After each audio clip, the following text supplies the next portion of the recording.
जो लोग करोड़ों लोगों को अछूत और अपराधी मानते हों, उन्हें आजादी मांगने का हक नहीं। अस्पृश्यों के एकमात्र नेता और भारत सरकार के कार्यकारी मंडल के सदस्य डॉ बाबा साहेब अंबेडकर दिनांक 14 जनवरी 1946 को सुबह मद्रास मेल से सोलापुर आए। सुबह सोलापुर नगरपालिका और जिला लोकल बोर्ड संस्था की ओर से हरिभाई देवकरण हाई स्कूल के कै रा बेमुले स्मारक मंदिर में डॉ अंबेडकर को प्रशस्ति पत्र प्रदान किया गया। इस अवसर पर शहर के प्रमुख व्यवसायी, डॉक्टर्स, सरकारी अधिकारी, वकील आदि आमंत्रित गण्यमान्य उपस्थित थे। शुरुआत में नगर पालिका की ओर से प्रदान किए जाने वाले प्रशस्ति पत्र का मसौदा नगराध्यक्ष रा बे नागप्पा अन्ना अफजूलपुरकर ने पढ़कर सुनाया। फिर प्रशस्ति पत्र डॉ बाबा साहेब अंबेडकर को प्रदान किया गया। उसके बाद जिला बोर्ड की ओर से प्रदान किया जाने वाला प्रशस्ति पत्र बोर्ड के अध्यक्ष श्री जी डी साठे ने पढ़कर सुनाया और प्रदान किया। प्रशस्ति पत्रों के स्वीकार करने के बाद डॉ अंबेडकर ने कहा, मैं बहुत आभारी हूं कि मुझे प्रशस्ति पत्र प्रदान किए गए। सोलापुर शहर मेरे लिए अपरिचित नहीं। मैं कई बार यहां आया हूं, राजनीति और सामाजिक कार्यों का प्रचार भी किया है। सच में देखा जाए तो मेरे सार्वजनिक कार्य की शुरुआत सोलापुर से ही हुई है। स्वच्छ रा बटाम मुल्ले ने अस्पृश्यों के लिए बोर्डिंग खोला और खुशी की बात है कि उनका काम उनके भाई डॉ भालचंद्र राव बनाम काका साहब मुल्ले ने बढ़िया ढंग से आगे चलाया है। भारत सरकार का अब तक का इतिहास देखें तो पता चलता है कि कर वसूलना तथा कानून और व्यवस्था पर नजर रखना, यही दो उद्देश्य उनके सामने थे। हालांकि वर्तमान में इनमें कुछ बदलाव आया है। देश की दरिद्रता दुनिया के इतिहास में अपनी ही तरह की मिसाल है। सब मानेंगे कि इसी दरिद्रता को मिटाने का उद्देश्य हमने अपने सामने रखा है। दिल्ली में पुनर्गठन का काम बड़े जोरों से चल रहा है।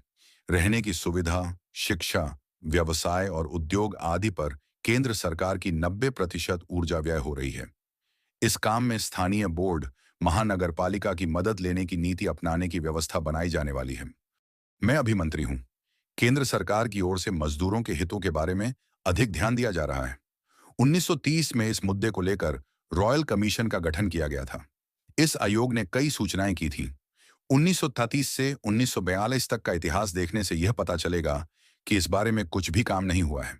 लेकिन 1942 से अर्थात मेरे मंत्री पद ग्रहण करने के बाद से आज 1946 तक केवल 3 वर्षों में विकास हुआ दिखाई देगा। यह आत्म प्रशंसा नहीं बल्कि वास्तविकता है। 1920 से आज तक केंद्रीय असेंबली में मजदूरों के केवल एक प्रतिनिधि को लिया जाता था। आज आप देखेंगे कि लोकसभा में 3 मजदूर प्रतिनिधि हैं। अब तक काउंसिल ऑफ स्टेटस में एक भी मजदूर प्रतिनिधि नहीं लिया जाता था, लेकिन अब से एक प्रतिनिधि वहां भी लिया जाएगा। आगामी केंद्रीय असेंबली की बैठक में 10 बिल पेश होने वाले हैं जो मजदूरों के हित में होंगे।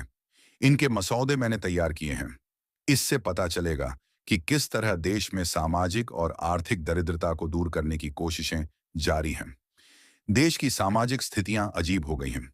देश के 6 करोड़ लोगों को अछूत मानने वाले और छुआछूत का पालन करने वाले लोग इस देश में हैं। इस देश में अपराधों को व्यवसाय के तौर पर उपजीविका का साधन बनाने वाले 25 लाख लोग हैं। इतिहास बताता है कि 8000 वर्ष पूर्व इस देश में संस्कृति का निर्माण हुआ। ऐसे भी करोड़ों लोग हैं जिन्हें यह नहीं पता कि कैसे कपड़े पहने, खाना क्या खाएं आदि। जो सामर्थ्यवान हैं उन पर यह जिम्मेदारी है। देश आजाद हो कहने वालों पर यह जिम्मेदारी और ज्यादा है। जो लोग करोड़ों लोगों को अछूत और अपराधी मानते हैं, उन्हें आजादी मांगने का हक कैसे हो सकता है? इस जिम्मेदारी को टाला नहीं जा सकता। आजादी मांगना बहुत आसान है। मुझसे कई बार पूछा जाता है कि डॉ साहिब, आप कांग्रेस में क्यों नहीं शामिल हो जाते?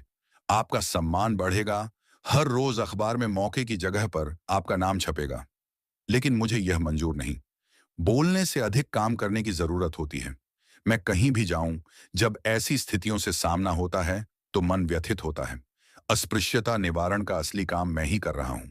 असल में यह काम स्पृश्य समाज के नेताओं का है। अंग्रेजों से आजादी मांगने वालों को अपने देश की छुआछूत की समस्या के निवारण का काम हाथ में लेना चाहिए। स्वराज मांगने वाले इन लोगों के बारे में अंग्रेज मन ही मन क्या सोचते हैं, इसका मुझे एहसास है। जितनी जल्दी अस्पृश्यता नष्ट होगी, उतनी ही जल्दी हमें आजादी मिलेगी, स्वराज हाथ में आएगा। यह निश्चित है कि उसके बगैर स्वराज नहीं